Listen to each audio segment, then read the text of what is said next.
Hello दोस्तों, आज हम आपके लिए एक रोचक कथा लेकर आए हैं जिसका नाम है जब भगवान राम ने भक्त के लिए बनाई रसोई।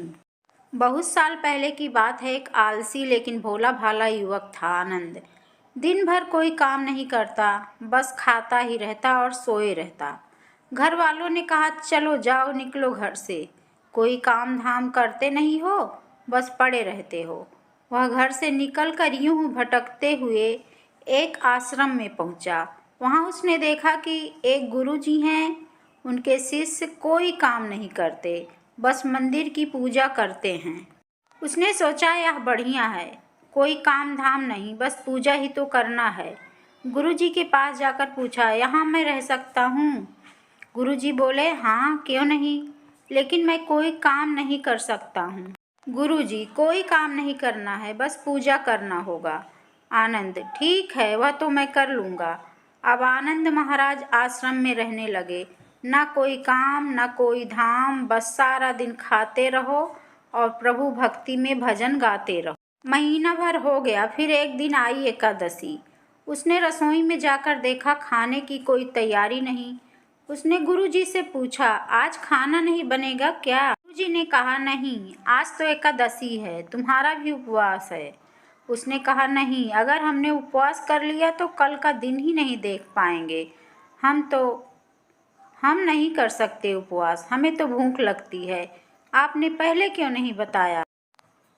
गुरुजी ने कहा, ठीक है, तुम ना करो उपवास, पर खाना भी तुम्हारे लिए कोई नहीं बनाएगा, तुम खुद बना लो। मरता क्या न करता, गया रसोई में। गुरुजी फिर आए, देखो, अगर तुम खाना बना लो तो राम जी को भोग जरूर लगा लेना और नदी के उस पार जाकर बना लो रसोई। ठीक है। लकड़ी, आटा, तेल, घी, सब्जी लेकर आनंद महाराज चले गए। जैसा तैसा खाना भी बनाया। खाने लगा तो याद आया, गुरुजी ने कहा था कि राम जी को भोग लगाना है।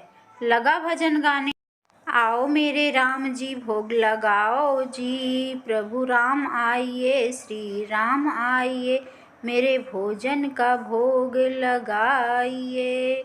कोई ना आया तो बेचैन हो गया कि यहाँ तो भूख लगी है और राम जी आ ही नहीं रहे।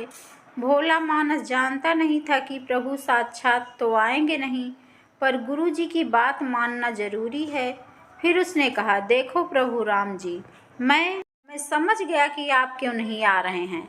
मैंने रूखा सूखा बनाया है और आपको तर माल खाने की आदत है, इसलिए नहीं आ रहे हैं। तो सुनो प्रभु, आज वहाँ भी कुछ नहीं बना है, सबको एकादशी है, खाना हो तो यह भोग ही खा लो। श्री राम अपने भक्त की सरलता पर बड़े मुस्कुराए और माता सीता के साथ प्रकट हो गए।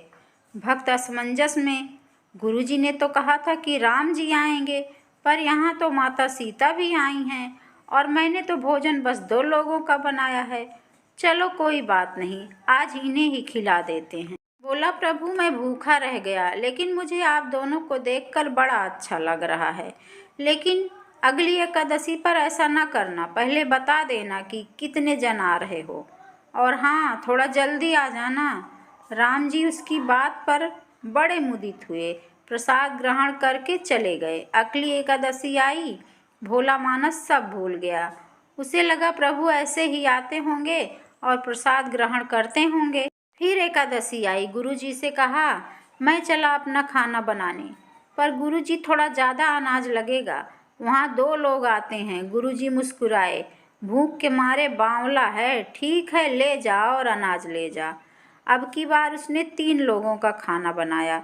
फिर गुहार लगाई, प्रभु राम आइए, सीता राम आइए, मेरे भोजन का भोग लगा जाए। प्रभु की महिमा भी निराली है। भक्त के साथ कौतुक करने में उन्हें भी बड़ा मजा आता है। इस बार वे अपने भाई लक्ष्मण, भरत, शत्रुघ्न और हनुमान जी को लेकर आ गए। भक्त को चक्कर आ गया। क्या हुआ, एक का भोजन बनाया तो 2 आए, आज 2 का खाना बनाया तो पूरा खानदान आ गया। लगता है आज भी भूखा ही रहना पड़ेगा।